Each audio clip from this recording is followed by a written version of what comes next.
Bonjour à toutes et à tous et bienvenue. Vous écoutez Clinique Sport, le podcast qui décrypte l'économie et les tendances marketing du sport amateur et professionnel en donnant la parole aux acteurs du secteur. Aujourd'hui, nous recevons Mickaël Cordier, responsable partenariat, communication et marketing au Grand Besançon Doux Handball. Le Grand Besançon Doux Handball est un club qui évolue en Pro League depuis 2018. Le nom du club est le fruit d'une entente entre plusieurs clubs de Grand Besançon Métropole, dans le but de conventionner certaines équipes de Pro D2, N2, moins de 18 et moins de 15. Tandis que son ancien nom, Entente Sportive Besançon Masculine, est conservé pour les équipes jeunes. On vous présente aujourd'hui Mickaël Cordier.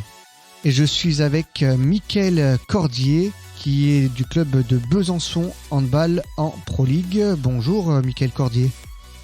Bonjour. Alors, est-ce que vous pouvez vous présenter vous personnellement et quel est votre parcours professionnel pour en être arrivé où vous en êtes aujourd'hui? Alors déjà merci à vous de me donner la parole au sein de votre podcast.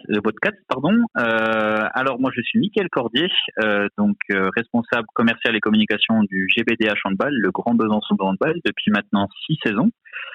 J'ai un parcours assez classique. Après un bac ES, j'ai fait une licence STAPS à Besançon en management du sport. Et après, je suis parti dans un cursus un peu plus particulier du côté de Lyon, où c'est un master management des clubs professionnels. Donc à la suite de ce master, on a un stage de fin d'études à effectuer. Et après ce stage, j'ai trouvé donc un stage au club de Besançon de Hand. Et puis ça s'est super bien passé pendant mes 6 mois au club, et ils m'ont proposé d'abord un poste d'assistant commercial et après un poste commercial, et puis maintenant responsable communication commerciale, et voilà.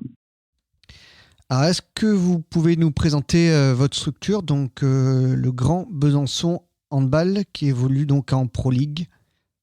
C'est ça. Alors on a un club masculin de handball. On évolue dans le second échelon du handball français, qui s'appelle la Pro League. Au-dessus, c'est la Lidl Star League, qui est un inning, donc la première division de hand, où on retrouve justement les gros clubs comme Paris, Montpellier et autres.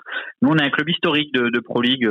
Cette année, justement, on fête les 50 ans du club. On a été créé en 1970, donc cette année, c'est une année un petit peu particulière pour nous, parce qu'on a décidé de faire un gros coup de communication en utilisant justement les couleurs, les premières couleurs du club. Donc on a changé un peu notre charte graphique et autres.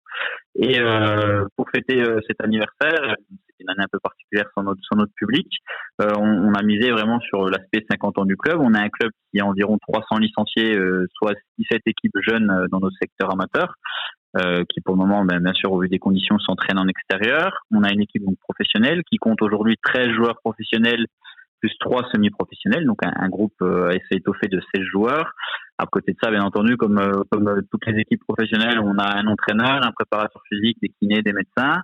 Et moi, dans la structuration un peu plus administrative, on est aujourd'hui 4 salariés, dont je suis le responsable. Voilà.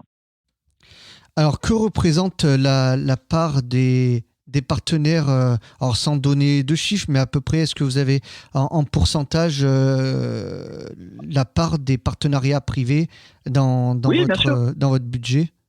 Aujourd'hui, la part de nos partenariats privés, alors on a environ 110 partenaires privés au sein du club, de tous les montants possibles, que ça soit sur du mécénat, que ça soit sur du sponsoring privé ou que ça soit sur des échanges de services.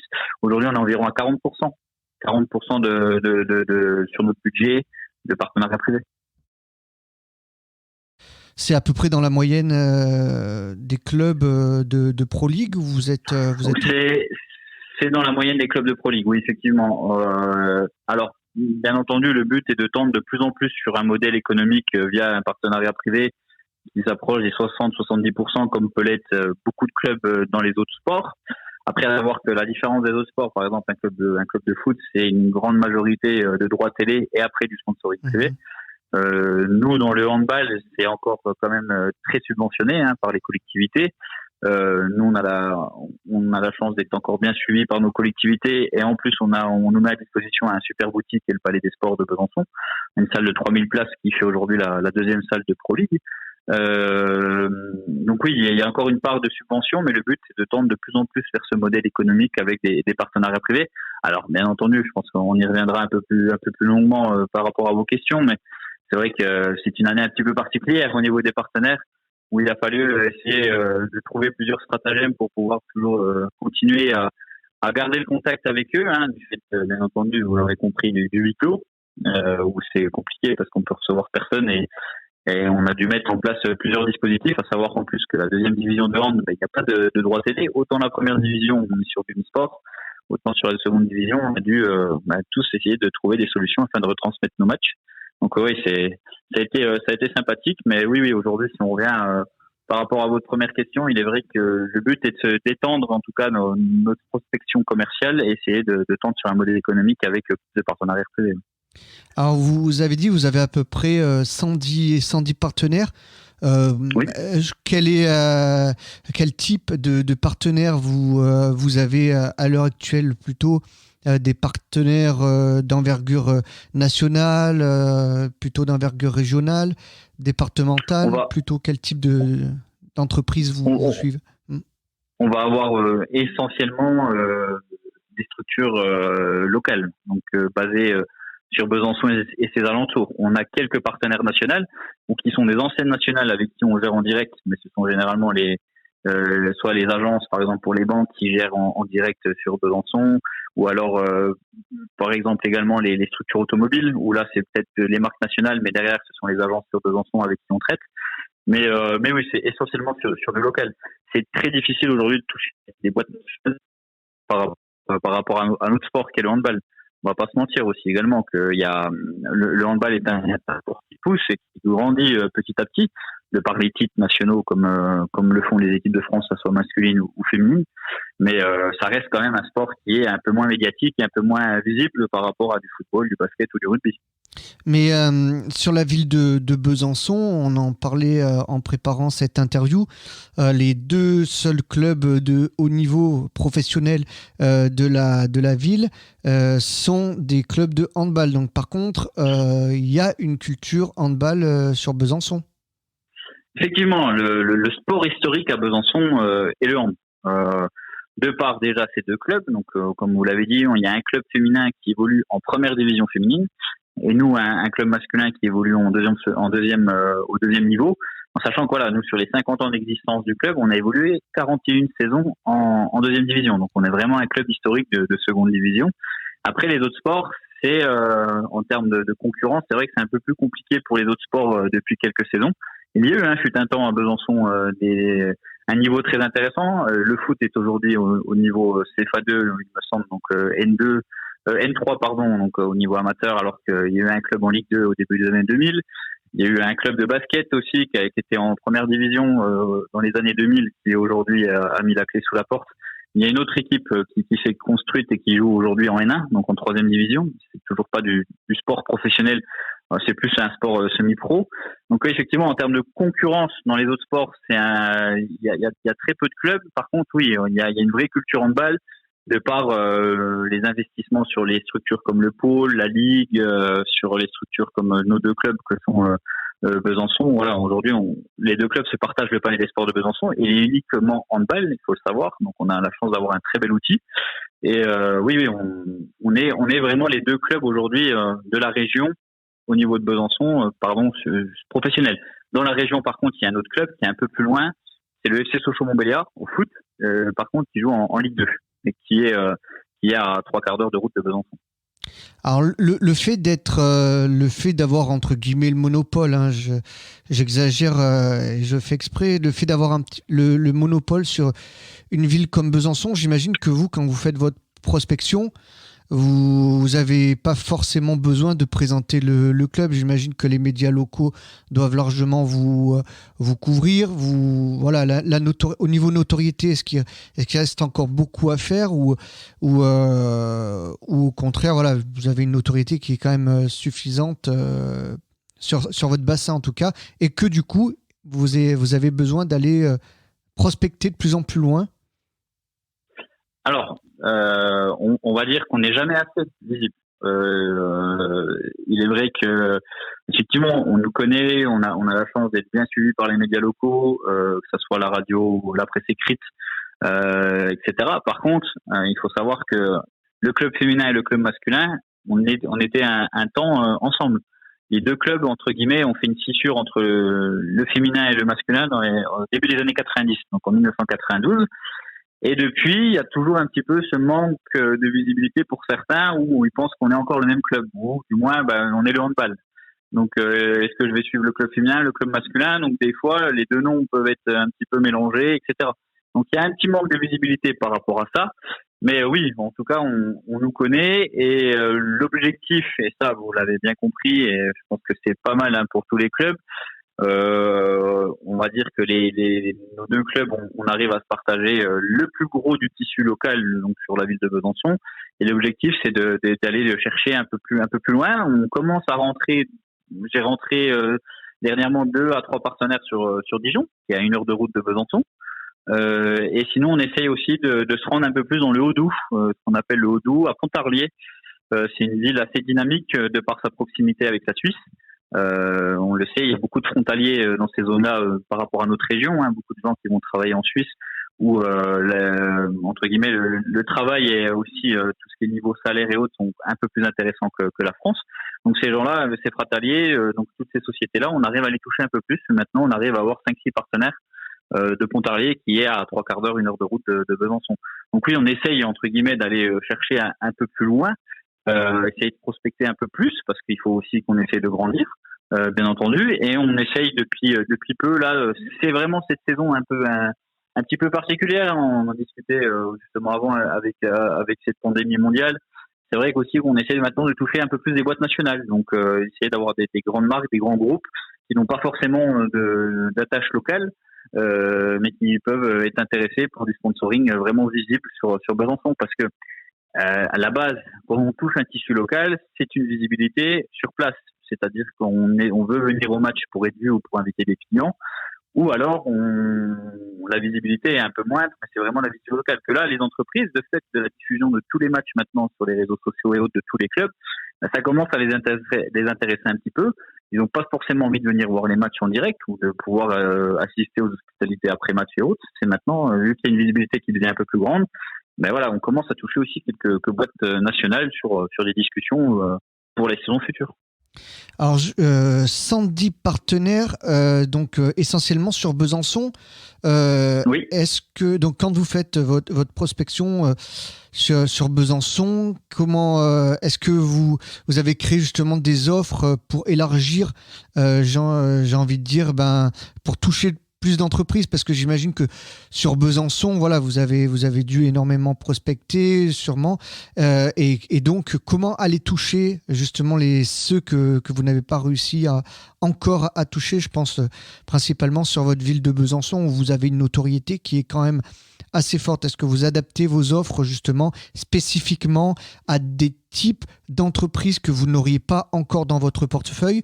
Alors, d'un extrême à l'autre, c'est-à-dire les petites, peut-être proposer des offres justement adaptées à des entreprises plus petites qui se disaient ah non, le Grand Besançon Handball, c'est peut-être pas pour nous, on est trop petit et c'est un club intouchable pour nous. Et au contraire, est-ce qu'il y a des grosses entreprises sur Besançon que vous n'aviez pas et que vous essayez justement d'avoir? Beaucoup de questions voilà, je vous laisse répondre. J'ai bien compris le sens et là où vous voulez m'emmener.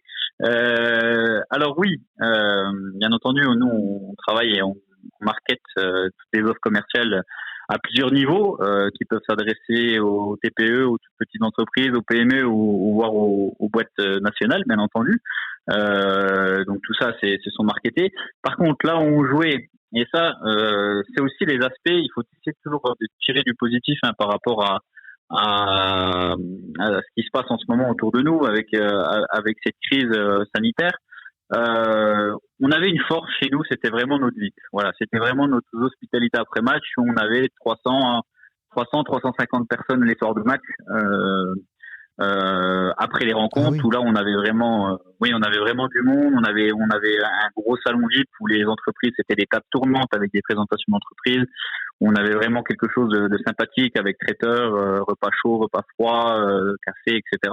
Et c'était vraiment notre force, donc c'était devenu un rendez-vous un petit peu dans la vie byzantine où on va au GBDH parce que le vendredi soir il y a vraiment un VIP sympa avec toujours un groupe de musique et autres.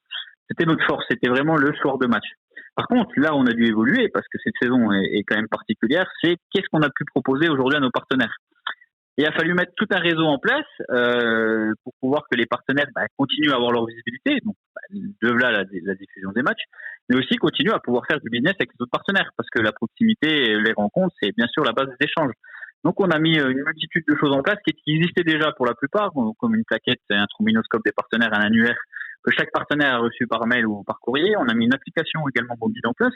Chaque partenaire peut aujourd'hui rentrer ses coordonnées dans une application et pouvoir prospecter, pouvoir proposer des offres, pouvoir parler en privé via une application partenaire. Donc là aussi, c'est quelque chose qui a bien pris à l'intérieur de nos partenaires. Et pour rentrer un peu plus par rapport à votre question, par rapport à une toute petite entreprise qui souhaite venir nous rejoindre, on peut répondre à toutes ces demandes. Aujourd'hui, que ça soit sur venir sur 1 ou 2 matchs, quand on espère on pourra accueillir du public, pouvoir être partenaire du match, parrain du match, faire un gros coup de communication, pouvoir avoir les joueurs, pouvoir également communiquer auprès des partenaires. Donc pas essentiellement venir le soir de match, on peut leur proposer aujourd'hui faire une communication à l'ensemble de nos licenciés, à l'ensemble de nos partenaires. Il faut pas oublier également, voilà, comme je vous l'ai dit là tout de suite, les licenciés qui est également une force. Aujourd'hui, je prends l'exemple d'une auto-école. Une auto-école, elle va prospecter sur tous nos moins de 18. On a 60 à 65 moins de 18. Ils vont leur faire une offre. Et aujourd'hui, ces partenaires-là, ils ne font peut-être pas essentiellement les résultats de l'équipe professionnelle. Ce ne sont pas forcément des grosses structures. Mais par contre, on a un partenariat parce qu'ils savent que derrière, ils peuvent toucher 65 à 70 moins de 18 de Besançon et leur proposer des offres pour passer le permis ou le code. Donc ça, c'est des choses qui peuvent être intéressantes. Après, pour les grosses entreprises, si je prends la fin de votre question, là on est sur des montants qui sont totalement différents et sur des prestations qui peuvent être différentes. Donc là on rentre vraiment sur la communication, on va dire un peu plus forcée, un peu plus visible. Donc ça peut être sur les réseaux sociaux. Donc là on voit souvent le logo du club sur les réseaux sociaux de par nos annonces de match en tant que parrain du match. On est visible sur le maillot généralement. On est également visible sur des offres, des jeux concours. Notre partenaire nous offre et derrière ça nous permet de récupérer de la data pour pouvoir le donner aux partenaires. Quand on fait un jeu concours, bien entendu, et je pense qu'on n'est pas les seuls, et on demande aux gens de s'inscrire avec une adresse mail, ça nous permet de récupérer la data et puis de donner le fichier client aussi aux partenaires. Et ça, bien entendu, en respectant toutes les lois et RGPD. Donc il y a une multitude de choses. Il a fallu également évoluer par rapport à ce qui nous entoure en ce moment. Comme je vous l'ai dit, avant, on pouvait un petit peu se reposer sur notre VIP. On avait beaucoup de monde et ça se passait très très bien. Mais il a fallu essayer aujourd'hui de proposer des nouvelles choses. Là, l'application, voilà aussi toutes les annonces de match. Aujourd'hui, on fait des parrains de match, pour les retransmissions avec des logos qui passent tout le temps pendant les retransmissions et autres. C'est des choses qu'on ne connaissait pas du tout, nous, aujourd'hui, la diffusion. On a dû s'adapter. Dernièrement, on a lancé des séries de webinaires. Donc ça, c'est toutes des choses aussi que les partenaires n'avaient pas auparavant. On a fait un webinaire avec une personnalité du sport connue, qui était Marc Madio, donc le manager général de l'équipe Groupama FDJ au niveau du cyclisme. Il va en avoir une seconde prochainement avec une autre personnalité du sport. On propose à nos partenaires aussi des formations, c'est quelque chose qu'on ne faisait pas avant. On essaie de se tourner sur la formation. Là, on va faire une formation e-réputation sur LinkedIn. Comment aujourd'hui bien gérer ou créer son réseau LinkedIn pour un partenaire, pour être visible, bien visible. Voilà, c'est des multitudes de choses où il faut être imaginatif et pouvoir proposer de la valeur ajoutée aux partenaires, mais aussi, et c'est aussi le nerf de la guerre, bien entendu, de proposer pas mal de choses à nos partenaires pour dire que la saison prochaine, ils continuent de nous soutenir en espérant qu'ils puissent de nouveau revenir au Palais des Sports. Du coup, il y a quand même des choses, on va dire, de cette crise que vous allez pouvoir continuer à garder et à mettre en place, même quand ça va revenir à la normale le plus tôt possible, on espère tous, évidemment. Exactement, c'est vrai que vous m'aurez dit il y a 1 an et demi qu'on allait lancer des formes de webinaires où on allait avoir une personnalité publique connue, spécialement en visio pour les partenaires, où ils pourront poser des questions sur le management, sur autre. Si vous m'avez dit que demain on allait être animateur de journée ou de soirée sur des formations sur les réseaux sociaux, sur des formations sur comment développer son activité économique ou son démarchage d'entreprise, tout ça, je vous aurais dit il y a 1 an et demi, ouais, c'est une bonne idée, mais bon, on n'a peut-être pas le temps de le faire ou c'est pas ce que demande le public, parce que pour nous, notre force, c'était vraiment le soir de match, c'était la visibilité, c'était les résultats, mais aujourd'hui, on a dû s'adapter. Donc non, tout ça, je pense qu'on va le garder. Effectivement, c'est déjà des projets lequel l'application mobile, les webinaires, tout ça, on va continuer. Oui, c'est même sûr. Je peux l'assurer aujourd'hui. C'est des choses qu'on va continuer et perdurer dans le temps parce que ça marche et ça plaît. Et puis, je pense que vous-même, vous avez bien dû voir qu'aujourd'hui, énormément de réunions qu'on est en train de se faire en visio et autres, même quand ça avait un petit peu rouvert, on pouvait de nouveau se rencontrer avec les gens, mais par simplicité et puis par aussi gain de temps, maintenant, on fait beaucoup par visio. Donc, c'est vrai que ça plaît, mais tout en espérant, bien sûr, rajouter quand même 4-5 soirées dans l'année, comme on faisait auparavant, avec nos soirées partenaires, nos soirées, on faisait toujours 2-3 soirées vraiment sympathiques. Et ça, on espère de pouvoir le faire prochainement. Est-ce que le but aussi, c'est d'aller approcher d'autres partenaires, des nouveaux, parce qu'on sait que le but, c'est quand même aussi d'avoir toujours plus de partenaires. Donc, est-ce que ça aussi, ça fera partie des arguments que vous allez pouvoir mettre en avant au moment de prospecter, surtout que avec la crise, forcément, ça doit être plus difficile de prospecter, d'aller voir les entreprises, alors qu'on commence maintenant pour préparer la saison prochaine, j'imagine. Exactement. Alors, on travaille déjà sur la saison prochaine, sur les offres, avec ce qu'on peut rajouter aujourd'hui sur tout cet aspect digital. Bien entendu, c'est tous les clubs, on en fait une force aujourd'hui, c'est pouvoir proposer des offres digitales et tout ça, ça va être des points qu'on pourra ajouter sur nos paquets commerciaux qui n'existaient pas forcément auparavant. Donc ça, c'est déjà un point. Après, là où ça va être le nerf de la guerre, c'est trouver des nouveaux partenaires. Alors, leur proposer aujourd'hui ce qui a été mis en place cette saison pour montrer qu'on n'a pas été inactif, pour montrer que voilà, on a un gros réseau. Effectivement, il va falloir le faire et il va falloir essayer de trouver des solutions pour trouver des nouveaux partenaires. Mais c'est vrai que moi aujourd'hui, en tant que responsable commercial du club, mon objectif c'est déjà de garder les partenaires qui sont présents. Sur mes 110 partenaires, le but c'est d'essayer d'en perdre le moins possible parce qu'il y en a qui ont été touchés par la crise et ça je l'entends. Encore là, on a des partenaires qui sont non essentiels qui vont être fermés de nouveau pendant un mois. C'est déjà se concentrer sur ces 110 partenaires-là, essayer de les conserver. Les nouveaux, il va falloir essayer d'en trouver. Donc là, c'est toujours du réseautage, c'est toujours proposer des choses. Et là, c'est là où on espère justement par nos activités LinkedIn, donc notre page LinkedIn sur le club, en proposant des nouveaux webinaires. Où là, on va essayer de trouver des prospects, mais on sait que ça va être compliqué. En tout cas, sur du local, c'est pour ça que la transition avec les boîtes nationales ou un peu plus loin est bien trouvée. On sait que sur du local, ça va être beaucoup plus compliqué de trouver des nouveaux partenaires aujourd'hui parce que voilà, beaucoup d'entreprises ont souffert de cette crise et ça va être compliqué. Et je pense que vous êtes bien placé pour le savoir parce que vous vous intéressez au monde du business et du sport. Les premières coupes au sein d'une entreprise dans des budgets, c'est les partenariats sportifs. C'est les premières coupes, surtout sur les entreprises locales. Donc c'est pour ça qu'il faut qu'on arrive aujourd'hui à trouver des boîtes nationales qui sont susceptibles de pouvoir continuer à nous suivre. Ça peut être aussi des opportunités pour elles. Elles peuvent se dire, c'est une année compliquée pour pas mal de clubs. Nous, on a réussi à gérer la crise plutôt correctement. Et on peut s'investir et pouvoir s'afficher sur des maillots ou autres dans la salle via des stickers et autres. Donc oui, c'est compliqué, mais c'est pour répondre et faire un petit résumé de ma réponse. Mon objectif, c'est déjà conserver les 110 partenaires qui sont là parce qu'ils nous ont suivis cette saison. Alors que déjà l'année dernière, il manquait quand même une partie de la saison parce qu'on a coupé de mars à juin. Ils ont quand même continué de nous suivre et ces gens-là, ils ont continué à nous suivre encore cette saison en payant leurs cotisations alors qu'ils sont pas venus voir un match, etc. Donc c'est vrai que c'est compliqué. Donc ces gens-là, il va falloir quand même déjà les conserver pour montrer et pour continuer notre politique et notre démarche de se dire que vous nous soutenez, nous on vous soutient aussi. Donc bien sûr, être partenaire, c'est des deux côtés, c'est pas que nous suivre. Et d'un autre côté, trouver des nouveaux. Alors pour trouver les nouveaux, on va essayer de s'appuyer sur tout ce qu'on a mis en place cette saison.